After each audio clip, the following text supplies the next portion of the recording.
Hi guys, my name's Yasmin Rohringer. I'm currently studying the Masters of Business Administration and the Masters of Global Project Management.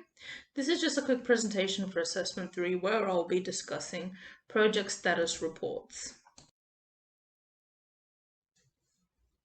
In this presentation, we will be covering a few topics.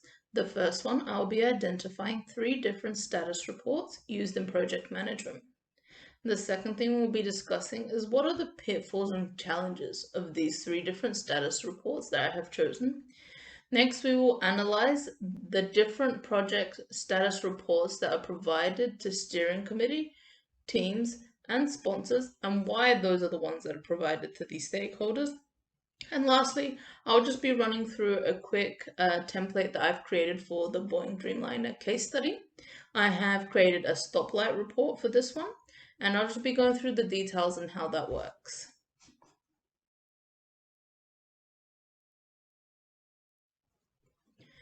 The 3 different status reports that I have chosen to discuss during this presentation are current period reports, cumulative reports, and stoplight reports.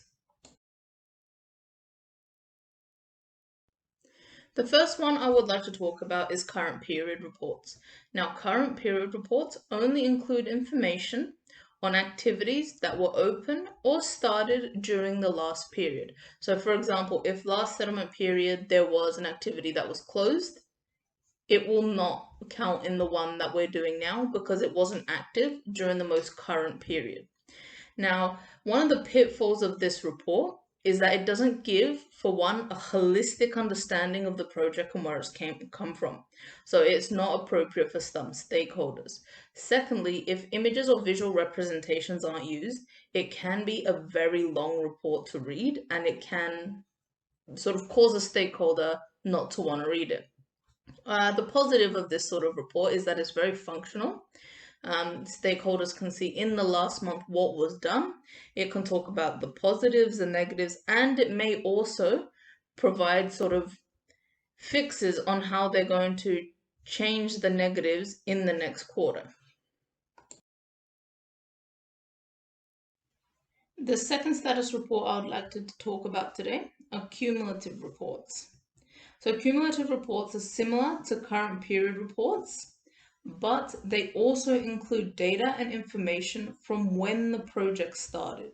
So from initiation to the end of the most recent period, that will be covered in a cumulative report. Now that gives a holistic understanding of what's happening in the project. It gives you an insight where the project has been so that you can see where the project is going. So that's one of the biggest benefits of a cumulative report, and is very necessary in projects. This sort of cumulative report is good for investors, government reporting, CEO and board members, those kind of stakeholders that need a more in-depth understanding of what a cumulative report is. Now, on the screen, you can see a sort of a front page of a cumulative report, just so you can understand that it can use visual effects and make it a little bit interesting, because if visual effects and if the data isn't represented in a way that captivates the audience, a lot of the readers won't read it or won't make the whole way through the report because it can be very dry. The last status report that I'd like to discuss today are stoplight reports. Now, stoplight reports are one of my absolute favorites because if adapted properly, they can be beneficial to every single form of stakeholder. Let me clarify. Stoplight reports, as you can see here on the screen, identify sort of risks and roadblocks within the project in red. They identify in yellow potential risks and in green things that are on track. Now, if you're going to somewhere write a report for senior management, like a cumulative report, you could use a stoplight report at the start to give them a summary of what is coming in the report, the most important data and what they need to extract from the coming report. Or if you're just writing a report for local people in the community in which you're operating, you could write green, we're doing really well in environment. Green, we're doing really well in this. So a stoplight report could be adapted in so many ways to suit so many stakeholders. It's easy to read and it makes a report interesting. Now, The pitfall of a stoplight report is when the colors are not correctly listed. So if a key isn't provided, how are stakeholders supposed to understand what this means? Sometimes stoplight reports aren't set up properly, so it's difficult to understand, does the red go to the issue on the left, or does it go to the issue on the right?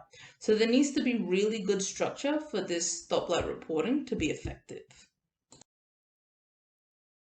In this slide, we'll just be having a quick overview of 3 different stakeholders: the steering committee, the sponsor committee, and teams. Steering committees are a team that steer the project and where it needs to go, made up of senior stakeholders and leadership. Sponsors are the people who provide capital and resources to the project so that it can function. And the team are the people on the ground floor taking action to ensure the project meets its objectives.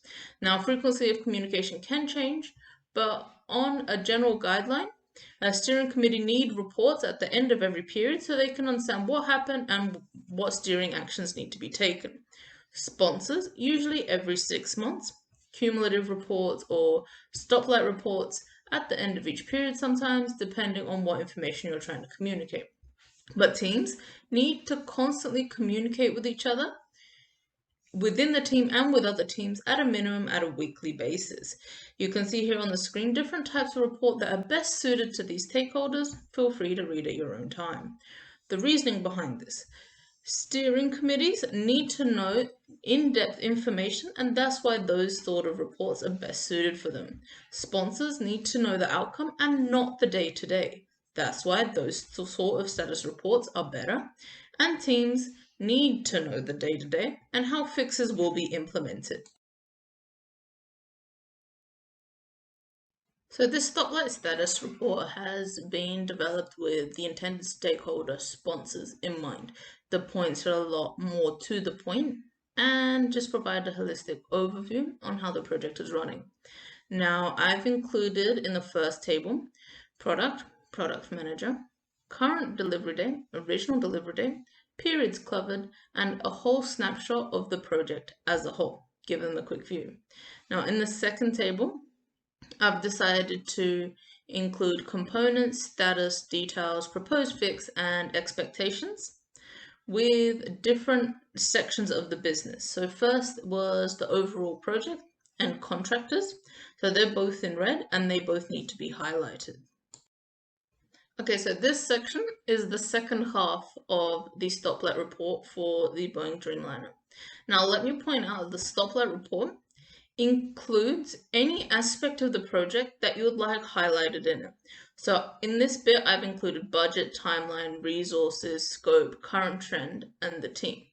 The reason that I did this is that I feel like it's the things that need to most be brought to attention. So the budget and the timeline are things that need to be corrected as soon as possible. So we want to show our sponsors that we are aware of it and we're working on fixing on it. So those two were included and detailed on how those would be fixed. Resources, trends, and the team are all working well and efficiently. Therefore, we also want to highlight some of our successes to the sponsors so they understand that some things are going well within the project. And then scope is a potential risk. Let them know that we are monitoring it and we are looking to fix it. Now, you will see down the bottom there, I've also included a key explaining exactly what each color means to avoid the pitfalls that come with stoplight reporting, where stakeholders can carry out misunderstandings because of lack of detailing. Just summarizing some of the points from today. Number 1, choosing the correct type of status report can impact how the information is absorbed. Number 2, deciding which stakeholders suit which form of status report can also impact how it's received and how the stakeholder reacts. And lastly, always remember to try and fit visual aids where you can in your status report, as this makes it easier to absorb the information.